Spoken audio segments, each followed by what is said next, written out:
Bonjour à toutes et à tous. Donc, je suis le colonel Fuxa et j'ai l'honneur de commander cette école depuis le mois de septembre 2018. Alors, parler de l'école des Arpettes, d'où vient ce mot En 1932, une école d'apprentis mécaniciens est créée à Rochefort.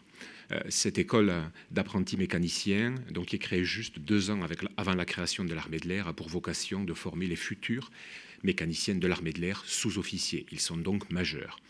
Et après-guerre, la décision est prise par l'armée de l'air d'assurer une formation pour des plus jeunes, d'où le diminutif en fait d'Arpette.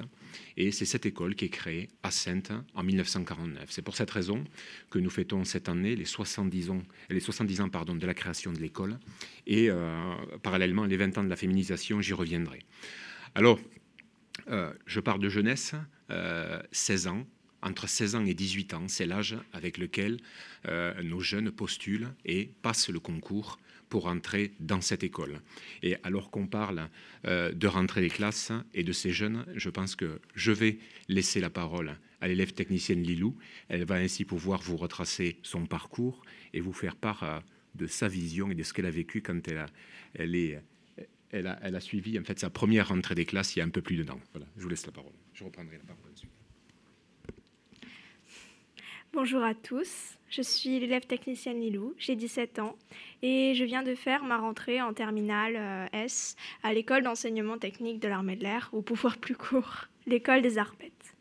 La raison pour laquelle j'ai choisi cette école, c'est parce que j'ai toujours beaucoup aimé l'aéronautique. En 6e, j'ai commencé à faire du planeur. J'ai passé mon brevet d'initiation aéronautique en 3e et je continue à passer mon brevet théorique pilote-planeur. J'ai choisi cette école parce qu'elle me permettait d'avoir un baccalauréat à la sortie. Tout ça en ayant un environnement militaire et aéronautique. J'en ai profité aussi parce que les métiers à la sortie me plaisaient vraiment, puisque je veux être mécanicienne avion. Alors effectivement, c'est la rentrée des classes il y a quelques jours. Nous, on est rentrés un jour plus tôt. Mais l'année dernière, j'ai aussi fait ma rentrée des classes dans cette école et c'était assez spécial. On a dû quitter nos familles. C'était un moment émouvant pour nous tous. Et dans les semaines qui ont suivi, on a fait une intercorporation. On a pris nos chambres, on a rencontré pour la première fois nos camarades qui, au cours de ces années, sont devenus de bons amis et avec qui on a une bonne cohésion ensemble. Je me souviens encore du moment où on est passé par la coupe incorpo. C'est l'instant où tous les garçons vont se faire couper les cheveux à 4 mm. Et le plus drôle était leur visage dépité à la sortie. Mais maintenant, ils se sont habitués et on est habitués aussi à les voir avec les cheveux courts. C'était de bons souvenirs qui, quand on s'en rappelle maintenant, on rigole tous ensemble. Et honnêtement, je ne regrette pas de m'être inscrite à cette école. Je vais reprendre un peu la parole avant de vous laisser intervenir pour les questions. Alors, 70 ans d'existence, l'école a vu passer quelques 46 000 Arpettes qui sont devenus, pour la plupart, sous-officiers, mécaniciens de l'armée de l'air. Quand je dis mécaniciens, on trouve sous ce terme-là tous les techniciens qui permettent à l'armée de l'air de réaliser ses missions. Voilà. Qu'ils travaillent sur aéronefs, tout type d'aéronefs, qu'ils travaillent également sur les systèmes de transmission, qu'ils soient contrôleurs, qu'ils travaillent sur les systèmes logistiques. Voilà, donc un panel de, de spécialités, nous allons le voir, très varié. Alors, à l'image de l'école des Mousses qui a été décrite précédemment, c'est une école militaire. Là, donc, le personnel est en uniforme et inévitablement, cette formation militaire qui est sanctionnée par un certificat militaire, est le fondamental de cette formation. Formation académique. Lilou l'a présenté. Le bac est passé par l'ensemble des élèves depuis 2005, ce qui n'était pas le cas quand je suis rentré dans cette école il y a 32 ans. Donc, les bacs qui sont présentés, ce sont à la fois des filières professionnelles, toujours ciblées dans le domaine de l'aéronautique, mais également bac général, S, et bac technologique, STI2D. Voilà. Et dans le cadre du plan égalité des chances, nous avons également une classe CAP aéronautique, 16 élèves, qui suivent leur formation durant 2 ans et qui font partie intégrante de la promotion. Alors, ces promotions sont aujourd'hui, c'était le cas dimanche dernier lorsque nous avons incorporé la dernière, 244 élèves en augmentation constante.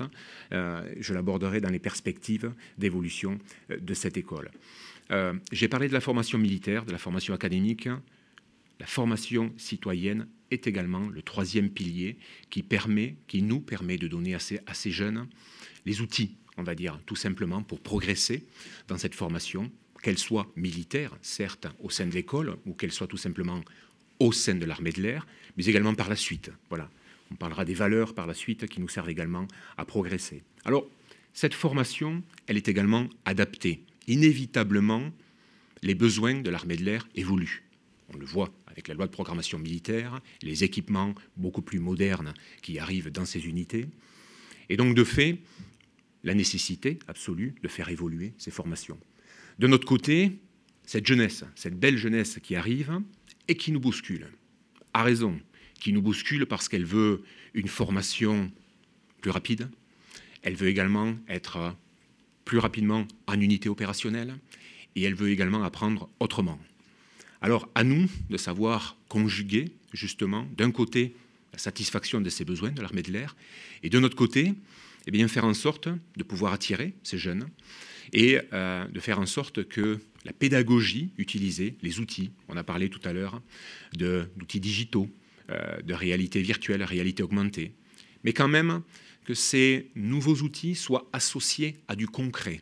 Donc là, on a des plateaux techniques avec des avions de chasse, des hélicoptères, sur lesquels, si les écrans et les outils modernes nous permettent de nous projeter sur une maintenance Rafale, par exemple, dans la foulée, ils viennent bien prendre les clés et les outils et travailler sur leurs futurs aéronefs. Donc, lorsque je dis adapter, inévitablement, il y a cette progression. Ce sont des cadres, à la fois des professeurs détachés, l'éducation nationale, à peu près une trentaine, et des instructeurs militaires. Et on s'attache à ce que ces instructeurs militaires viennent des unités opérationnelles. Ils sont sélectionnés pour leur pédagogie, mais je tiens absolument à ce qu'ils viennent d'unités opérationnelles pour pouvoir partager cette expérience et expliquer à nos jeunes leur métier et leur présenter quelque part un éventail de ce qu'il est possible de faire. Alors, vous avez dans la deuxième partie de la diapositive quelques exemples des spécialités et des métiers que ces jeunes vont pouvoir embrasser par la suite. Mais ce qui est très intéressant, c'est que c'est l'image bleue, c'est la finalité opérationnelle de ces formations. Et là, il est important pour nous, cadres de l'école, de pouvoir toujours maintenir ce lien qui va de la formation militaire, la formation académique, le choix de la spécialité, le choix du métier, l'exécution du métier en unité opérationnelle. Pour ce qui concerne l'armée de l'air, la contribution aux opérations aériennes. Mais également, la finalité, c'est atteindre les objectifs politiques qui sont fixés. Parce que réparer un radar, juste pour une intervention technique, n'a pas de sens en soi. Idem, en fait, pour un avion, quel qu'il soit, un aéronef, quel qu'il soit. En revanche, contribuer à la mise en œuvre de ces aéronefs et faire en sorte qu'on puisse assurer, par exemple, la police du ciel, là, ça a du sens. Et même si on applique et on explique cela à nos jeunes avec des termes choisis, il est intéressant, en fait, de pouvoir leur expliquer cela très tôt. Voilà. Alors, je mentionne inévitablement les valeurs. Celles de l'armée de l'air, le respect, l'intégrité, le sens du service et l'excellence. Celles de l'école, l'honneur, le travail et la discipline.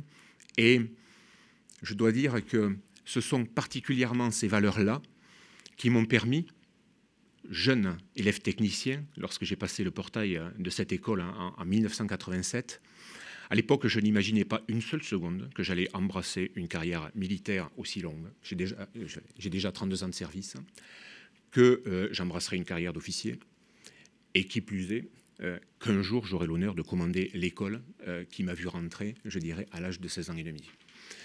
Tout ceci, lorsque j'échange avec mes anciens instructeurs, que j'ai toujours la chance de pouvoir côtoyer, je le dois justement à ces valeurs fondamentales qui m'ont permis de progresser. À nous, maintenant, de les transmettre. Et cette communauté des Arpettes, qui est forte dans notre institution, elle est caractérisée par deux aspects. C'est non seulement la cohésion, Lilou pourra en parler tout à l'heure, mais également la débrouillardise. C'est ce qui caractérise aujourd'hui ces Arpettes au sein de l'Armée de l'air, et vous en rencontrerez partout, même dans le domaine civil. Vous en connaissez un en particulier dans le domaine des médias, Monsieur Jean-Claude Narcy. Nous en avons partout, et c'est toujours ces valeurs-là qui ressortent. Voilà. La slide suivante, s'il vous plaît. Alors, inévitablement, je ne résiste pas à l'envie de vous présenter la diapositive que j'ai présentée en juillet à l'ensemble des élèves pour leur annoncer leurs résultats. Ce qui est très intéressant, au-delà des mentions et des pourcentages de mentions qui apparaissent sur cette diapositive, c'est que je vous ai parlé de cet accompagnement et de faire en sorte que les élèves puissent choisir au mieux leur spécialité. L'intérêt, les 2 ans qui vont passer avec nous, c'est justement de pouvoir leur ouvrir et leur présenter cet éventail de plus de 50 métiers pour ce qui concerne l'armée de l'air, et de faire en sorte de pouvoir, comme je le disais, juguler besoin de l'armée de l'air et ambition de nos élèves, en leur expliquant les spécialités. Car imposer une spécialité, on sait très bien que c'est voué à l'échec, et que dans tous les cas, l'élève, s'il ne quitte pas à Saintes, le fera, je dirais, dans l'école de spécialisation. Alors, ces résultats sont l'aboutissement de 2 ans de scolarité. Combinés au certificat militaire, ils constituent ce que j'appelle le ticket de sortie de l'école pour aller, bien, suivre leur spécialité, pour la majorité, à l'école de formation des sous-officiers de Rochefort, pour certains, intégrer des classes préparatoires, des grandes écoles, et de façon générale, rejoindre les unités opérationnelles de l'armée de l'air en tant que sous-officier. Aujourd'hui, j'ai parlé des effectifs. On était à 224 élèves. Cette année, 244. L'an prochain, une classe pro supplémentaire. Alors là aussi, comment dirais-je, les familles s'approprient en fait davantage ces filières professionnelles qui, je dirais, pâtissaient d'une certaine image. L'esprit, c'est de dire, venez, quel que soit le baccalauréat que vous voudrez présenter, filière générale, filière technologique ou pro, vous exercerez un métier dans l'armée de l'air. Et de fait, on se rend compte que cette filière pro est de plus en plus demandée par les familles. Et donc cette appréhension qu'avaient certaines familles est en train de changer, au point, comme je le précise, nous allons augmenter d'une classe de plus, donc de 24 élèves, cette filière pro. Voilà.